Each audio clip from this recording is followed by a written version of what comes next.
It means doing without the sense or attitude that we are doing anything. For example, while singing bhajans, what should be our attitude? I am not the singer of this bhajan, but the song is being sung through me. I am the non-singer of this song. Basically, selflessness. What is selflessness? Selflessness is an increase in our awareness level. We become aware of all-inclusive nature of our existence. So it is not separate from Vedanta, or it is not a different path. So selfishness is a lack of awareness, and selflessness is an increase in our level of awareness. So when we are selfish, we think we are just an entity confined to the body, mind, our needs and our views. When selflessness arises, we are raised to another level of consciousness. You might have heard Amma saying, love is like our breath. Do we ever say, I will breathe only when I am with my loved ones, in front of my wife, my children, in the presence of people, and in the presence of people I hate, I am not going to breathe? No. We need to grow out of all our weaknesses and limitations to realize this infinitely expansive state. So in that state of pure unconditional love, you are beyond the body, beyond all barriers or borders, beyond names and forms. And this is why Amma can be so spontaneous everywhere. For her, there are no strangers. The world is not strange for her at all. Everything sentient or insentient is Amma's own self. So to keep the flame of love and selflessness ablaze is not a choice. It's a natural law. When we perform the Arati, we move the Arati plate in a clockwise circular motion, right? And this creates a ring of fire and light, which circumscribe Amma, or the image of God. And this ring of fire and the light symbolizes the field of God's dance, which is the entire universe. So watching Amma is like watching a mind-boggling dance performance. You become totally glued to it, absorbed to it. The reason is that Amma is one with the cosmic dance of pure unconditional love, the eternal play of consciousness. The world is God's infinite creative energy on the move. And that movement is the dance, and it has to be spontaneous. Dance is spontaneous. Any art to be perfect has to be spontaneous. So nothing is mechanical, not even the fluttering of a leaf if you watch. If you watch the nature, not even the flutter of a leaf is mechanical. It is this spontaneity that makes Amma so beautiful, perfect, and irresistibly attractive. Just watch Amma when she gives darshan while showering flower petals, while holding a baby. Each hug, every single glance, each kiss is filled with 100% unadulterated love. So everything is as spontaneous and lively as a dance movement. And these actions are so simple yet so natural and immensely attractive. So watching Amma is like watching a beautiful flower filled with the divine fragrance. And the flower is the same, but it seems to be a lotus flower for some people. The next moment it is a rose, it becomes a tulip in the very next moment.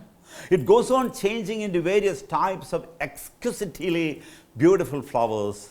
However, the flower remains the same. We just see it differently. So God is dancing everywhere, a play of light and shade, matter and consciousness. And this is the fundamental principle behind Amma's Ma Om meditation. Amma says that Ma is divine love and Om is divine light, the consciousness principle. They are inseparable. In short, devoid of love, we are more dead than alive. Love and light coexist. Without love, there is no light. Now, the word light has two meanings. One is radiance or luminosity. The other is lightweight or feathery. So, love and light and weightlessness are all connected. When we are full with love, we become full of light, which makes us lightweight and feathery. In other words, we will sprout wings and soar high, and this is why Amos says, where there is love, there is no burden or barrier. Love makes everything easy and enjoyable.